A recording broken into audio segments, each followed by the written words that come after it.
이상적인 회사 생활이라는 게 있거든요. 저희 회사 다니는 직원들의 자식들이 들어오고 싶은 회사, 임금 저하가 될 것으로 예측이 됐고요. 시간의 근무 수당이 줄어드는 거죠. 더 힘들어질 것 같다는 생각이 들었어요.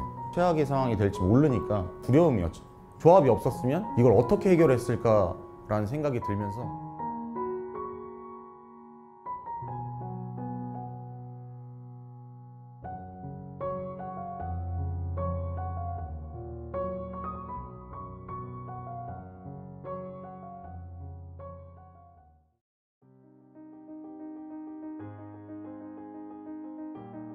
주 52시간 단축에 문제가 있었는데 교대 근무를 하는 생산직군에서 일단은 임금 저하가 될 것으로 예측이 됐고요.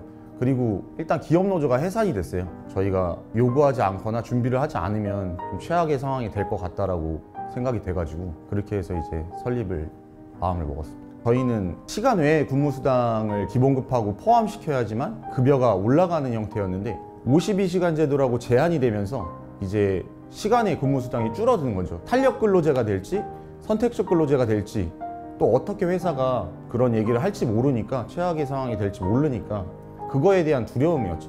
막연한.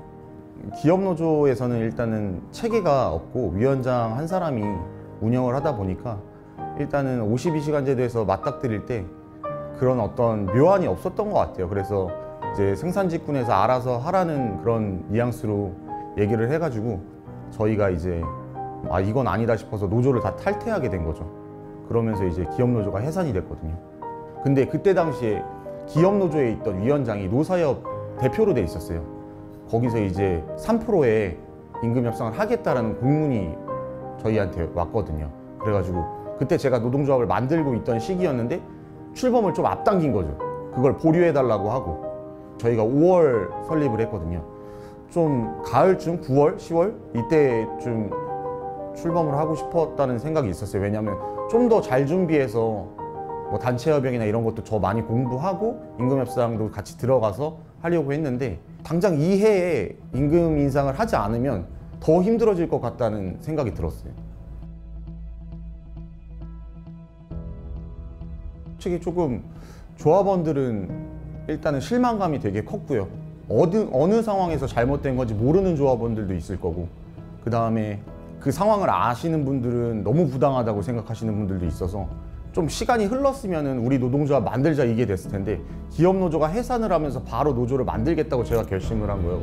가지고 아무래도 진짜 좀 어려웠어요. 제가 딱 중간 입장이거든요. 그러니까 선임들이 많이 포진돼 있고 밑에 직원들이 만약에 신입 직원들이 많이 있다고 하면 제가 딱 중간에 있었어가지고 아무래도 양쪽 다 신뢰받기가 조금 두려운 게 있었어요. 다 모으진 못했어요. 왜냐면 저희가 주간 야간을 하는 교대 업무다 보니까 조금 홍보나 내 얘기를 잘 들려줄 수 있는 시간적 여유도 없었고 이제 연차를 써가면서 이제 간 거죠. 야간에 가고 뭐 연차를 주간에 써서 민주노총 가서 어떻게 노동조합을 만들어야 되는지도 얘기를 하고 그러면서 이제 세계조를 다 만나면서 회담을 끝냈죠. 선임들 만나고 밑에 직원들 만나가지고 아무래도 기업노조에 있을 때 다양하게 우리 의견을 묻지 않고 이루어졌던 그 체계에서 좀 잘못했던 것 같고 통상임금 부분이나 임금 피크제 도입을 했던 것은 우리가 앞으로 직장생활을 하면서 좀 잘못될 것 같은데 근데 지금 노동조합이 없지 않냐. 근데 노동조합이 있어야지 우리가 다음부터 이런 악행하는 사례가 별로 안 생길 거고 그 다음에 우리가 요구할 수 있는 입장도 많아질 건데 한번 제대로 한번 해보자 그래가지고 이제 아마 기업노조로 제가 간다고 했으면 저를 안 신뢰했겠죠. 민주노총이라는 데서 이제 산별에 대한 거를 얘기를 드리면서 조합을 만들자고 얘기를 한 거거든요. 저도 그렇고 조합원들도 마찬가지였겠지만 민주노총 같은 경우에서는 이미지가 일단 강하잖아요. 일단 요구가 안 되면 행동권으로 바로 도입할 수 있고 뭐 이런 상황들이 있으니까 아무래도 제대로 할 수 있지 않을까라는 기대가 있었던 것 같아요. 왜 하필 민주노총이지? 약간 이런 느낌이 있었던 것 같아요. 왜냐하면 지금 제약업계 같은 제조업 제약업계들은 한국노총으로 구성되어 있거든요.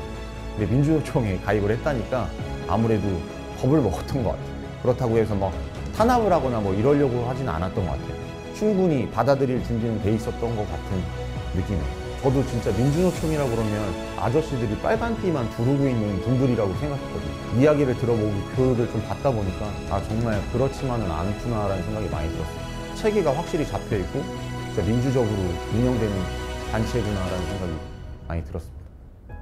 임금 협상에 대해서 재무제표 보는 걸 어떻게 보는 것도 민주노총 분들이 도와주셨고, 단체 협약에서 다뤄야 될 법적인 부분들도 많이 안내를 해주셨고, 노노 갈등에 대해서 사측과의 대하는 그런 교섭 형태 뭐 이런 것들도 다 전부 배웠던 것 같아요.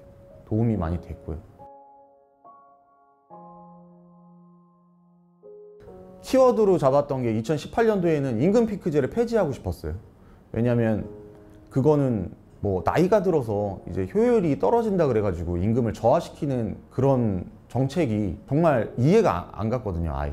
다른 나라 같은 경우도 봐도 나이 드신 분들을 고급 인력이라고 평가를 하는데 저희는 왜 효율이 떨어진다고 해가지고 임금을 저하시키는 건지에 대해서 이해가 안 갔고요. 그리고 첫 번째는 임금을 저하를 시키면 신입사원 인력들을 많이 연봉을 많이 줘가지고 데리고 오는 것도 아닌 상황이기 때문에 뭐 하나 제가 이해할 부분이 없어서 빨리 폐지를 하고 싶었던 게 주 목적이었어요. 맨 처음에는 이제 저희 김경인 대표이사가 교섭에 참가를 안 했어요. 그래가지고 계속 뱅글뱅글 도는 교섭만 하는 느낌이었거든요.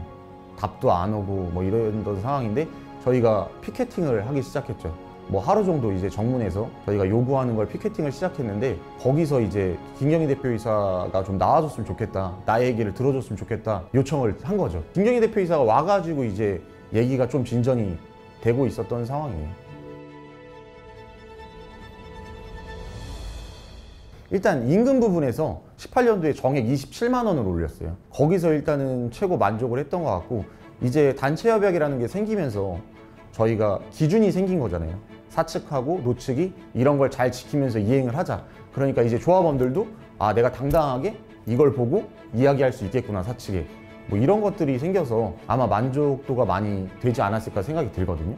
팀장의 지시나 어떤 누군가의 지시로 인해서 노예처럼 막 이렇게 있는 것보단 이제 자기가 일할 거는 정확히 해주고, 내가 부당한 거에 있어서는 조합을 찾아오든 사측한테 정확하게 얘기하는 게 좀 많이 바뀐 것 같고, 많이 밝아진 것 같아요, 회사가.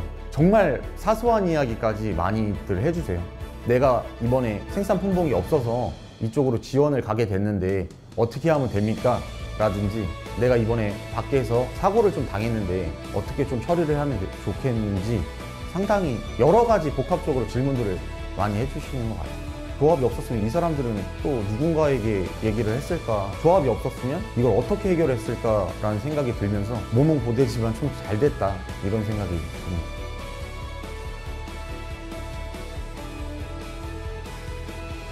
(2018년도부터) 아마 GS란 품목이 저희 주력 상품이었거든요. 그게 계약이 끝나면서 저희가 실질적으로 적자를 계속 면하지 못했어요. 그래도 노동조합을 만들었는데 조합원들의 기대가 있고 제가 하고 싶은 게 있고, 이러다 보니까 3년 동안 계속 요구를 해왔던 것 같아요. 20년도에는 저희가 다른 길에 갈지, 한 발짝 발돋움할지 아니면 진짜 무너질지에 대해서 저도 솔직히 심각하게 고민을 했었거든요. 많이 들어줬으니까 너무 노동조합만 요구할 것이 아니라 사측 얘기도 좀 들어보고 그거에 맞춰서 이제 진행을 하고 싶어서 이렇게 진행했죠.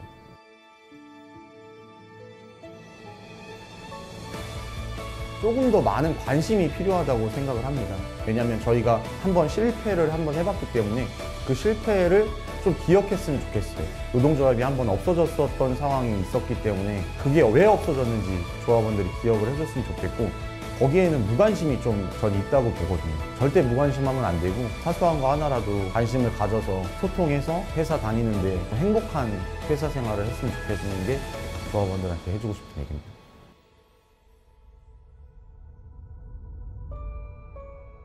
문준모란 사람이 할 수 있는 게 있고 지회장이 할 수 있는 게 있다 보니까 행동이나 이런 게 많이 조심스러워지면서 생각의 폭이 많이 넓어진 것 같아요.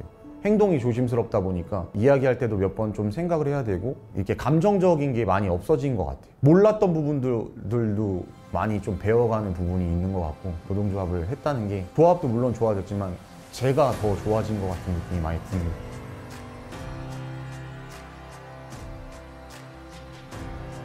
제2의 꿈 같은 거라고 좀 말씀드리고 싶어요. 해보고 싶은 게 있거든요. 이상적인 회사 생활이라는 게 있거든요. 뭐 예를 들자면 저희 회사 다니는 직원들의 자식들이 들어오고 싶은 회사, 그다음에 뭐 우리 노동조합의 역사박물관, 뭐 이런 것들을 해보고 싶은 꿈 같은 게 있거든요. 어린이집, 노인복지, 노동조합으로 인해서 다양한 생각을 하게 되고 사업을 할 수 있는 생각들을 하다 보니까 꿈이지 않을까라는 생각을 해봅니다. 처음에 조합을 하려고 했을 때 두려움이란 게 왜 없겠어요. 자신감은 있었는데 약간 좀 두렵긴 했어요. 그래도 모든 조합원들 비롯해서 간부들까지 저를 항상 지지해주고 도와줘가지고 이렇게 탄탄했다고 생각합니다.